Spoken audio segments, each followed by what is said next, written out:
Gundam.tk presents RG Freedom Gundam. Hey again everybody, it's Robert184, 2Rs, 2Bs from YouTube and Gundam.tk, and that there behind the Jesta is the real grade 1144th Freedom Gundam, perhaps better even than the master grade, but now that the plates are empty and the parts are put together, let's check those out and see just how this stacks up. When it's all put together, you're going to get this for the body parts, and I've got the feet and shoulders separated. Lots of weapons to go along with that cool looking shield and the wings. You've got the hip mounted guns, 2 beam sabers, and the beam rifle, and a lot of detail in all of them. The extras are going to be 4 extra manipulators and a very tiny Kira Yamato and attachment. And also for extras, I've got a whole bunch of stickers that I haven't put on yet. There are lots of impressive things with this kit starting at the bottom. First of all, you've got a bend here at the toe, and you can also bend it here, so you're going to get a very impressive, almost 90-degree from heel to toe that you can do there. And when you put this whole thing together with the inner frame from the B plate, you actually bend it up and around, and that's where you'll attach this white ankle armor to, which is going to give you the 2 different colors of white there. The legs are mostly white, except that inner frame being black instead of gray is really going to show through here. You do have some black up here for the hips, and this part is going to move, but otherwise nothing fancy up there.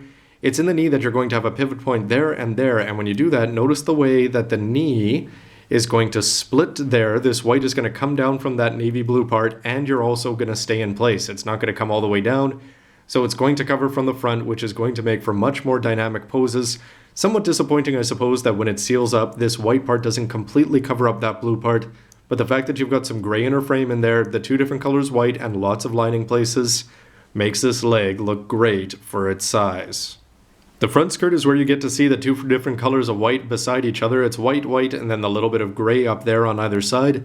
The red piece is looking good. You can put a little bit of lining. I went for brown there. And the blue part here and the black parts for the inner frame. First of all, you're going to be able to connect this to an action base, and you're going to have 2 colors back here on the massive plate. This is one of the larger rear skirts in all of Gundam. 2 different colors, lots of places to put some lining on, and I've just haphazardly attached this black part on here where you're going to attach the guns, and everything is looking good, even independent movement there for the front armor. Now the Freedom on first impression doesn't have all that much color in its chest, but it's certainly going to come out and pop in every place that it could, despite the fact that this is 1/144th. At the bottom, that's where you're going to attach it in, and you are able to move this white part like this, as well as forward and back if you choose to. It's going to have these little tiny thrusters on the back, which are of course going to be completely overshadowed by the wings, but they move nonetheless, which is all cool.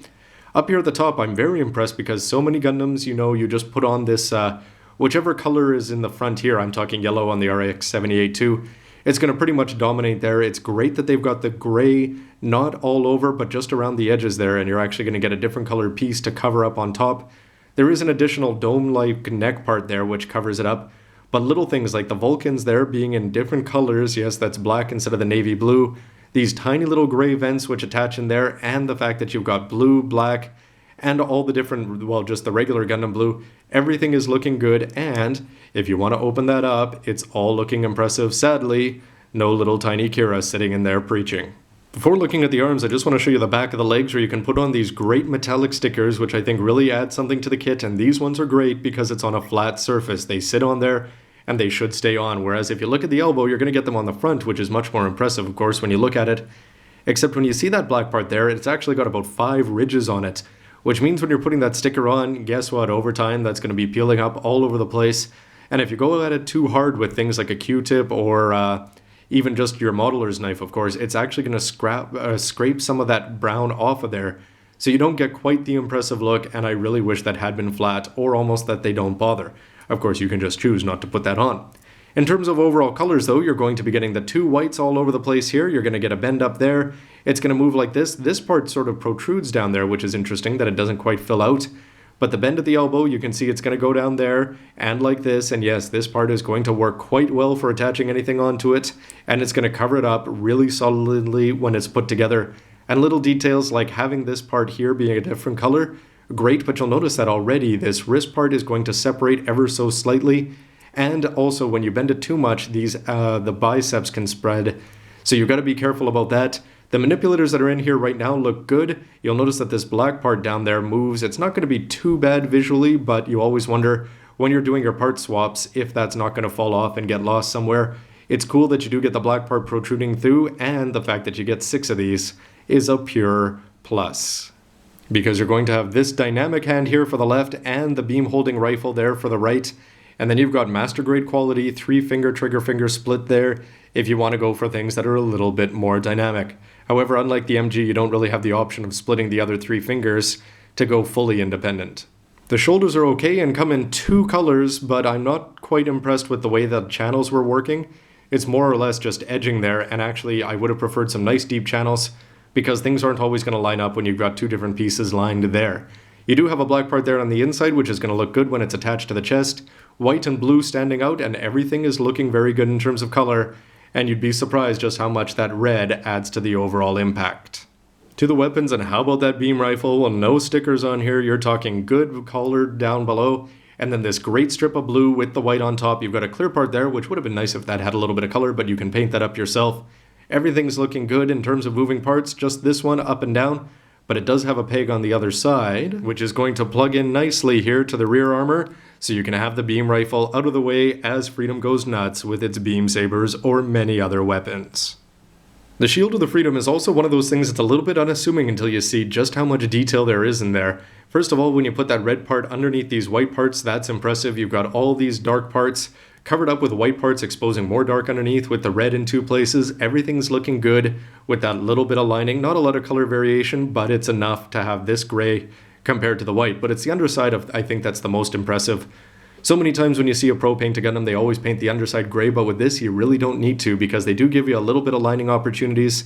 But the fact that they've just got this many details and the fact that they put those holes in there so the gray parts show through, combined with the fact that you're able to move this up and down as needed and put it on the side, and that you have this whole moving part which is going to work great with the elbow, and not only is it locked in there but it's on a ball joint, tons of options. There should be nothing that you are limited to doing when attaching this shield.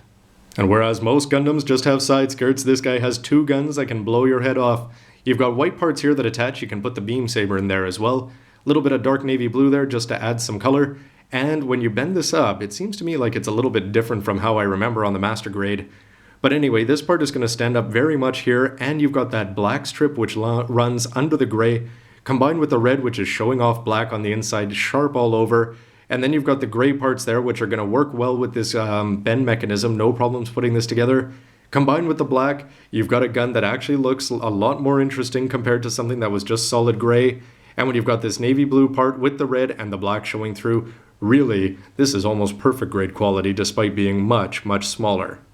Now you may have noticed in lots of my reviews that Gundams don't have their beam sabers in place, and that's just because they're the first thing that are going to fall off and get lost. But in this case, because you've got a clip there and this peg that's going to fit into the manipulator, you can actually put this on and keep it there with a lot of confidence. This isn't going to go walking on you.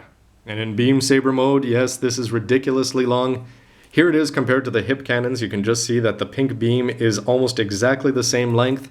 But when you look at these handles, they're put together of a couple parts, but everything's looking sharp, and you can line it just to make it pop even more.